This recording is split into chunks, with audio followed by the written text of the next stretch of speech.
Foyer area घर के सबसे ज्यादा जरूरी हिस्सों में से एक है और मेरा हमेशा कहना है कि पूरे घर का इंटीरियर जैसा भी करवाओ, लेकिन फॉयर एरिया और लिविंग रूम ये आपके घर में सबसे बेहतरीन होने चाहिए, क्योंकि कोई भी जब एंटर करेगा, इनफैक्ट जब आप भी खुद एंटर करते हैं, सबसे पहले नजर यहीं जाएगी और यहीं से परसेप्शन बनेगा कि पूरा घर आपका कैसा है।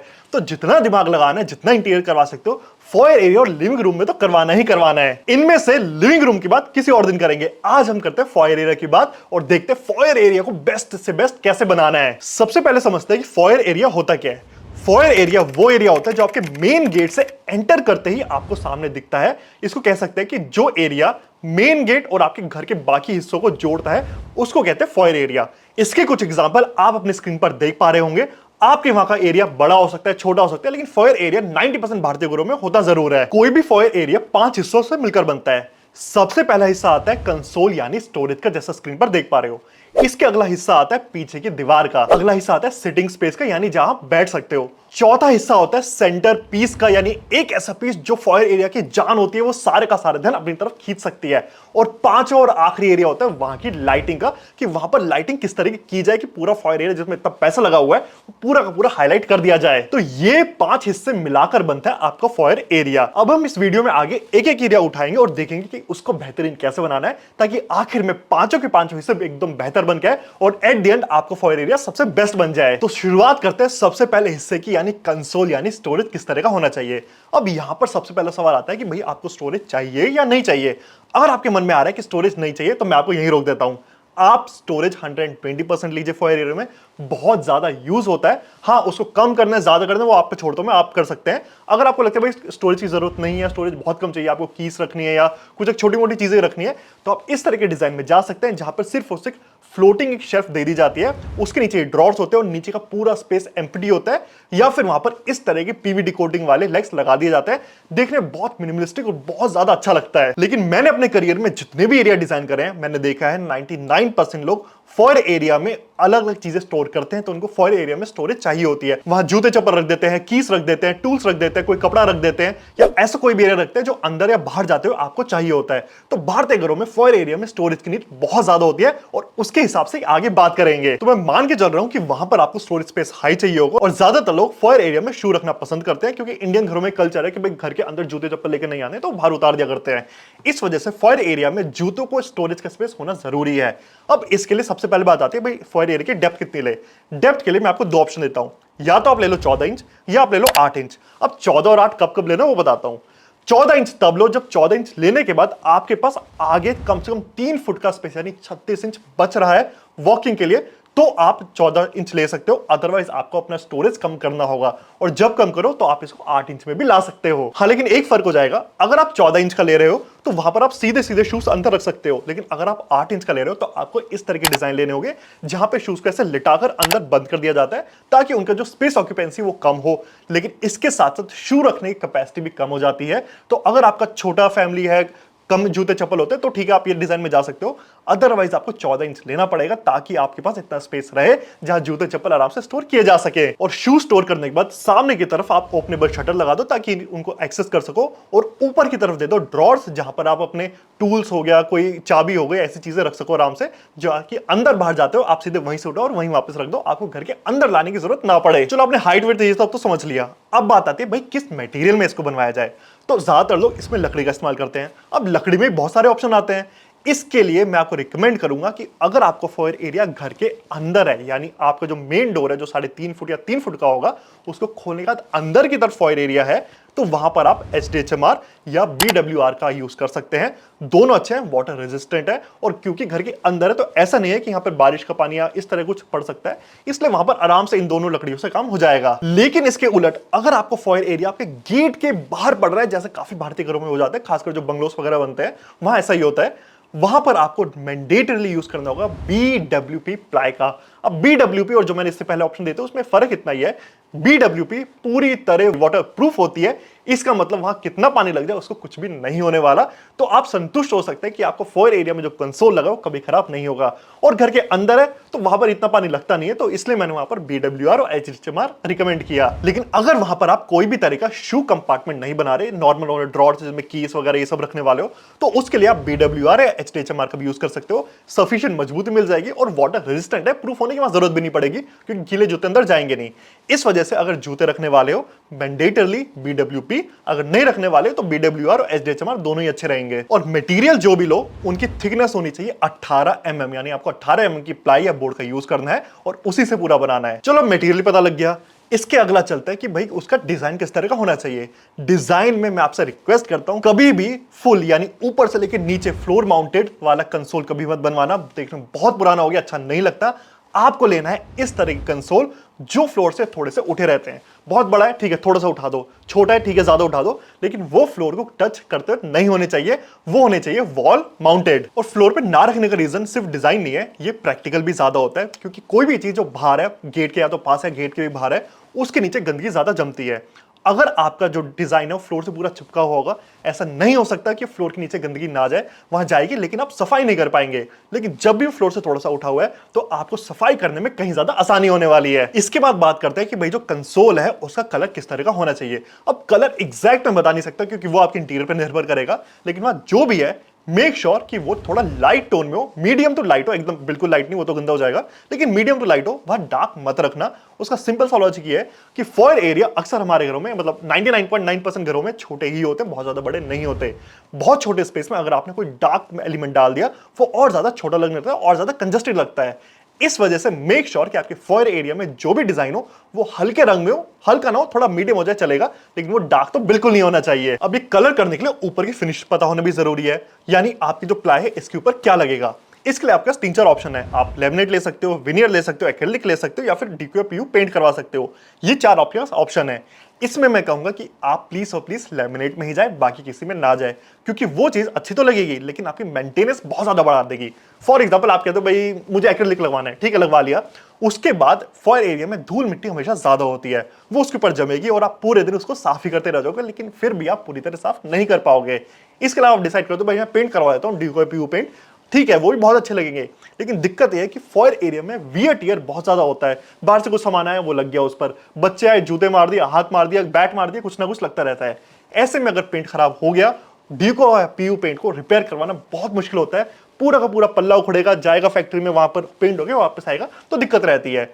इसके बजाय आप लीजिए लैमिनेट, आपको डिजाइन बहुत कमाल के मिलेंगे, डिजाइन ऑप्शंस, कलर ऑप्शन बहुत मिल जाएंगे, और सबसे अच्छी बात है इसको लगाना सस्ता तो है, चलो वो एक बात है, लेकिन इसके अलावा ये बहुत ज्यादा मेंटेनेंस फ्री ऑप्शन रहेगा। और कल को इसमें कोई दिक्कत आ भी जाती है तो उसको चेंज करवाने में भी बहुत ज्यादा आसान है एक्रिलिक या फिर DQA-PU पेंट के मुकाबले। तो इसलिए फॉयर एरिया में मेरी हाईली रिकमेंडेशन है कि आप प्लीज अगर एक मेंटेनेंस फ्री चीज चाहते हो तो वहां लेमिनेट के साथ जाओ। अगर आपको पता है भाई मेंटेनेंस करने वाले लोग हैं, कोई दिक्कत नहीं है, तो ठीक है फिर तो आप एक्रिलिक या DQA-PU पेंट में भी जा ही सकते हो। 5वीं चीज जो आपको इस कंसोल में पता होनी चाहिए वो ये कि इसका जो टॉप है, यानी आपका पूरा कंसोल बन गया, इसका जो टॉप है वो किस तरह का लिया जाए। अब वहां पर जो सबसे सिंपल ऑप्शन है वो है वही लकड़ी है उसके ऊपर लैमिनेट लगाया हो गया।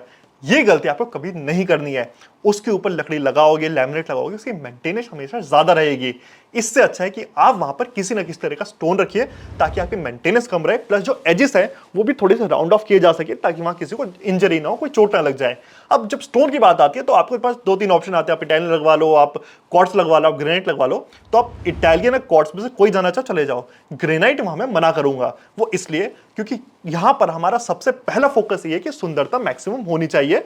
इसके लिए ग्रेनाइट को थोड़ा सा हम पीछे रख सकते हैं। आई एग्री ग्रेनाइट ड्यूरेबल होता है, सस्ता होता है, मेंटेनेंस फ्री होता है, वो सब ठीक है, लेकिन वो उतना सुंदर नहीं होता जितना क्वार्ट्ज या मार्बल वहां लग सकता है। तो इसलिए मैं कहूंगा कि ग्रेनाइट को आप छोड़ सकते हैं। हाईली रिकमेंड करूंगा वहां क्वार्ट्ज ले सकें, आपको डिजाइन ऑप्शन बहुत सारे मिलेंगे, मजबूत होता है, अच्छा होता है, देखने में बहुत अच्छा लगता है। इस वजह से वहां अगर आप क्वार्ट्ज लगवा सके तो आपको फॉयर एरिया का जो टॉप है वो बहुत अच्छा और बहुत ज्यादा मजबूत हो जाएगा। चलो अब तक कंसोल कैसे बनना है इसका आपको A to Z सारी नॉलेज हो गई। अब चलते हैं अगली पॉइंट पर, वो है पीछे का जो एरिया, पीछे की जो वॉल है उस पर किस तरह का डिजाइन होना चाहिए। अगर आपको बजट की कोई दिक्कत नहीं है तो सबसे बेहतरीन ऑप्शन फॉयर एरिया के लिए अगर कुछ है तो वो है स्टोन पैनलिंग या वुडन पैनलिंग। दोनों के कई सारे ऑप्शन आपको स्क्रीन पर दिख रहे होंगे, आप कोई भी चुन सकते हो, वरना Pinterest गूगल से मिल ही जाएगा। ये आप तब चुन सकते हैं जब आपको डिजाइन अच्छा चाहिए लेकिन आपको बजट की दिक्कत नहीं है, क्योंकि मिनिमम भी ये 400 से 500 रुपए स्क्वायर फीट के आसपास पड़ेगा और ऊपर जाते जाते 2000 3000 4000 पर स्क्वायर फीट कहीं भी जा सकता है। इस वजह से अगर बजट की दिक्कत नहीं है, इसमें आप बिल्कुल जा सकते हैं। अब इनमें से डिजाइन कौन सा चुनना चाहिए वो तो मैं आपको बता नहीं सकता, वो तो आपके घर के इंटीरियर के ऊपर निर्भर करेगा। बस आपको रिकमेंड जरूर कर सकता हूं कि आप प्लीज थोड़ा सा डार्क डिजाइन में जाने का प्रेफर मत करना। आई नो गूगल पे जाओगे, Pinterest पे जाओगे, देखने में बहुत सुंदर लगता है डार्क डिजाइन, लेकिन दिक्कत वही है, छोटे एरिया में डार्क करोगे वो और ज्यादा छोटा लगेगा, अच्छा नहीं लगता। इस वजह से ट्राई करो कि मीडियम या फिर लाइट कलर का जो टोन हो उसमें आप जा सके। लेकिन ये तो है प्रीमियम लेवल की चीज। अगर आपका इतना बजट नहीं है, थोड़ा सा नीचे कुछ चाहते हो, तो वहां पर सबसे अच्छी चीज जो आई थिंक मैं भी अपने 50% प्रोजेक्ट में करता हूं, वो है वॉल ट्रिम्स का यूज करना। इसमें आप कॉम्बिनेशन बना सकते हो, आप सिर्फ वॉल ट्रिम्स यूज कर लो, उसके साथ किसी तरह का लूवर्स दे लो, उसके साथ किसी तरह का ग्लास दे लो, जैसा आप स्क्रीन पर ये सब देख पा रहे हो।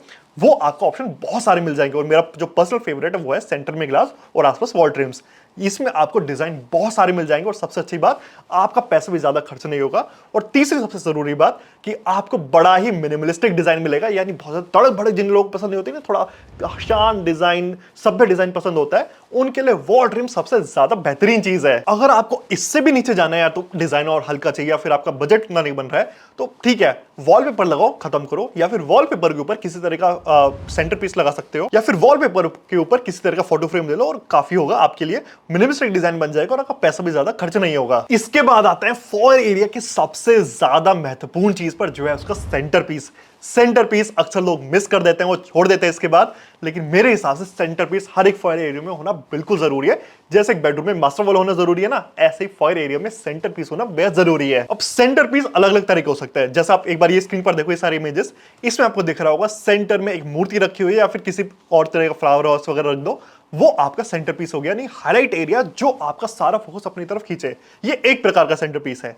इसके अलावा कई सेंटर पीस होते हैं जो पीछे दीवार का पार्ट बन जाते हैं, जैसे ये वाले डिजाइन, जिसमें ग्लास को यानी मिरर को पीछे की तरफ डिजाइन के रूप में ले लिया गया। और अगर आपको भी ये डिजाइन पसंद आता है तो जस्ट मेक श्योर कि आप ग्लास के जो बॉर्डर्स हैं उनको बहुत थिक रखो, उनको बहुत प्रीमियम रखो, क्योंकि इससे मिरर का होना काफी नहीं है, उसकी जो बॉर्डर्स है वो डिफाइन करेगी कि वो देखने में कितना अच्छा लगने वाला है। और तीसरे तरह का सेंटर पीस होता है जब पीछे की तरफ दीवार पर कुछ ना कुछ टांग दिया जाता है, वो फोटो फ्रेम हो सकता है, किस तरह का मिरर हो सकता है, किस तरह का डिजाइन हो सकता है, जैसा आप स्क्रीन पर देख पा रहे हैं। ये होता है तीसरा स्टाइल सेंटर पीस का। इन तीनों स्टाइल में मेरा पर्सनल फेवरेट है जब हम पीछे की तरफ मिरर इंस्टॉल कर देते हैं। पर्सनली मुझे देखने में सबसे अच्छा वही लगता है, प्लस वो आपके फॉयर एरिया को थोड़ा बड़ा दिखाता है, क्योंकि थोड़ा रिफ्लेक्शन पड़ता है तो बड़ा ऑब्वियसली दिखता ही है। इसके अलावा जैसे मैंने पहले भी कहा था, अगर आप ये डिजाइन लगवाते हैं, आप जो मिरर है उसकी बॉर्डर्स में बहुत ज्यादा ध्यान देना, वो मैंडेटरली अच्छी होनी चाहिए, तभी वो जाके आपका सेंटर पीस बनेगा। वरना आप चाहो तो पीछे मिरर और आगे किसी न किसी तरह मूर्ति, इसका कॉम्बिनेशन बना सकते हो, ये भी देखने में बहुत अच्छा लगेगा। अगली बात करते हैं लाइटिंग की, जो शायद पूरे फॉयर एरिया में बहुत ज्यादा महत्वपूर्ण है, क्योंकि अभी तक हमने जो भी काम किया उसमें जो भी पैसा खर्च हुआ है उसको अगर हाईलाइट करना है तो लाइटिंग बहुत ज्यादा प्रॉपर होनी चाहिए। अब लाइटिंग अच्छी कैसे करी जाए उसके सुनिए। तो लाइटिंग बेसिकली आपको लेयर्स क्रिएट करनी पड़ेंगी। अब लेयर्स क्या होता है, यानी आपको अलग अलग लेवल पर लाइट देनी होगी। सबसे पहले सबसे ऊपर वाले लेवल की बात करते हैं। तो अगर आपका फॉयर एरिया छोटा है तो वहां सिंपल सीओबी लाइट लगवाइए, जैसा आप स्क्रीन पर देख पा रहे हैं। इनकी खासियत ये होती है कि ये सारा का सारा फोकस नीचे की तरफ फेंकते हैं 40 डिग्री के एंगल पर। इस वजह से इनके नीचे जो भी ऑब्जेक्ट है वो बहुत ज्यादा अच्छे से हाईलाइट हो जाता है। और जब भी आप सीओबी लाइट ले, मेक श्योर कि वो हमेशा वार्म व्हाइट टोन में ले। ये फर्स्ट प्रेफरेंस है, इसके बाद भी बताता हूं क्या ले सकते हो। वार्म व्हाइट मिले, क्योंकि ये सबसे ज्यादा लग्जरी दिखाने में काम आती है। किसी भी आप होटल में जाएंगे, 5 स्टार में जाएंगे, हमेशा देखना कि वहां पर वार्म व्हाइट टोन की, जैसा आप स्क्रीन पर देख पा रहे हैं, इस कलर का टोन यूज होता है, क्योंकि इसमें बाय डिफॉल्ट हमें ऐसा लगता है कि चीज ज्यादा लग्जूरियस है। लेकिन कई बार ऐसा होता है कि हमारा जो फॉयर एरिया है वो बाकी के ड्राइंग रूम हो गया, लिविंग रूम हो गया, उसका कंबाइन होता है, और वहां पर हमने लगा रखी है भाई दूसरी लाइट। तो ऐसे में ठीक है, आप फिर कंबाइन कर सकते हैं, उसमें कुछ नहीं कहूंगा, क्योंकि अगर आपने यहां पर एक लाइट और वहां पर दूसरी लाइट लगा दी तो थोड़ा देखने में डिस्कनेक्ट लगता है। तो अगर आपका फॉयर एरिया थोड़ा सा डिस्कनेक्टेड है, यानी अलग से है, वहां पर आप वार्म व्हाइट ही यूज करें। अगर आपका लिविंग रूम या ड्राइंग रूम के साथ कंबाइंड है तो फिर आप लिविंग रूम या ड्राइंग रूम में जो भी यूज कर रहे हो वही आपको यहाँ यूज करनी पड़ेगी। हालांकि मैं तो कहूंगा भाई वहां भी आप वार्म व्हाइट ही करो, लेकिन ठीक है, वहां आपने वार्म व्हाइट करी, नेचुरल व्हाइट करी, जो भी करी, सेम चीज आप उठाकर यहाँ यूज कर सकते हो। लेकिन किसी भी हाल में यहां पर आपको कूल व्हाइट टोन की लाइट यूज नहीं करनी है। और प्लस साथ में जो लिविंग रूम और ड्राइंग रूम जो भी अटैच होगा वहां भी आपको कूल व्हाइट तो कभी यूज नहीं करना है। तो जैसे मैं बताया कि अगर छोटा एरिया आप सिंपल सीओबी लाइट ले सकते हो, जैसा आप स्क्रीन पर देख पा रहे हो। लेकिन अगर एरिया बड़ा है तो आप बहुत अच्छे से डिजाइन ले सकते हो। और सबसे अच्छा रहेगा कि अगर आप इस तरह की ट्रैक लाइट का यूज कर सको, देखने में बहुत ज्यादा प्रीमियम लगती है। और सबसे अच्छी बात, आप अपने हिसाब से इसका फोकस कहीं भी मोड़ सकते हो। तो जहां भी आपका सेंटर पीस है, कंसोल है, कुछ भी है, वहां की तरह आप फोकस मोड़ सकते हो और आपको वो एरिया बहुत अच्छे से हाईलाइट हो जाएगा। और किसी भी हाल में प्लीज पैनल लाइट का यूज मत करना कंसोल एरिया में, वरना देखने में बहुत ज्यादा बुरा लगने वाला है। आप सिर्फ और सिर्फ सीओबी लाइट का यूज करना, पैनल लाइट बिल्कुल आप अवॉइड कर सकते हो। तो ये हो गया पहला लेयर। अब चलते हैं इसके अगले लेयर पे। जो भी आपका सेंटर पीस है या नहीं है, पीछे की चलो दीवारी होगी, उसके लेफ्ट और राइट में आप किसी तरह के लैंप्स जरूर रखवाएं, जैसा आप स्क्रीन पर देख पा रहे हैं। ये हैंगिंग भी हो सकता है अगर आपका एरिया बड़ा है। अगर आपका एरिया छोटा है तो आप इनको दीवार के अंदर ही लगवा सकते हैं, लेकिन आप मैंडेटरली ये जरूर लगवाएं। ये आपकी फॉइल एरिया को बहुत अच्छे हाईलाइट कर देगा। थर्ड लेयर ऑफ लाइटिंग आती है आपकी कंसोल के नीचे। अगर जगह है वहां पर आप फुट लाइट ले सकते हैं, उसके अंदर सेंसर लगवा सकते हैं, ताकि अगर रात को कोई एंटर करे या बाहर जाना जा रहे हैं तो वो नीचे की लाइट अपने आप जल जाए। देखने में बहुत अच्छी भी लगती है, प्लस यूजेबिलिटी प्रैक्टिकली बहुत ज्यादा यूजफुल होती है, ताकि हमें अलग से कोई लाइट जलानी ना पड़े और रात को अंधेरा हो रहा है उसके बीच में सिर्फ नीचे की लाइट जल जाए। तो देखने में बहुत अच्छी लगेगी, प्लस प्रैक्टिकली यूज भी इसका बहुत अच्छा होता है। पांचवी आखिरी लेकिन ऑप्शनल चीज है वहां पर सिटिंग एरिया देना। ये मैंने ऑप्शनल इसलिए कर दिया क्योंकि डिपेंड करता है कि आप वहां बैठना चाहते हो, नहीं चाहते हो, शू रखते हो, नहीं रखते। अगर शू रखते हो, बाहर जाते हो, वहीं से पहनना चाहते हो, तो एक सिटिंग एरिया होना जरूरी है। जरूरी क्या मतलब, ऑप्शनल है, लेकिन अच्छा होगा कि अगर आपका एक सिटिंग एरिया भी हो। तो अगर आप डिसाइड करते हो कि एक सिटिंग एरिया मुझे फॉयर में चाहिए, तो आप अलग से सिटिंग मत बनवाना। मेक श्योर कि आपके कंसोल का डिजाइन ऐसा हो उसके अंदर आपका सिटिंग एरिया आराम से फिट हो जाए और जब निकालना हो निकल जाए, अलग से वहां कुछ भी रखने की जरूरत ना पड़े। तो ये थी वो 5 चीजें जो अगर आपने पूरी तरह करवा ली तो आपका जो फॉयर एरिया वो बहुत ज्यादा बेहतरीन लगने लगेगा। और मुझे अब पूरा विश्वास है कि अपना फॉयर एरिया आप खुद डिजाइन कर पाएंगे और सबसे ज्यादा बेहतरीन कर पाएंगे और वो आपके घर का हाईलाइट जरूर बनेगा। इसके अलावा अगर आप अपने घर का इंटीरियर डिजाइन करवाना चाहते हैं, फिर नहीं भी करवाना चाहते, सिर्फ किसी डिजाइनर से सलाह मशवरा लेना चाहते हैं, उसके लिए आप हमारी टीम से कॉन्टैक्ट कर सकते हैं। नीचे लिंक दे रखा है, उस पर क्लिक करिए, आपकी बात सीधे हमारी टीम से हो जाएगी और वो आपको पूरा बताते हैं कि आगे कैसे बढ़ सकते हैं। तो चलिए इसी के साथ इस वीडियो को अंत करते हैं। अब मैं मिलूंगा आपसे अगली वीडियो में एक अच्छे नए टॉपिक के साथ, जहां मैं आपको बहुत सारी जानकारी दूंगा, बड़े ही कम शब्दों में, बड़े ही सिंपल शब्दों में। और तब तक के लिए गुड बाय।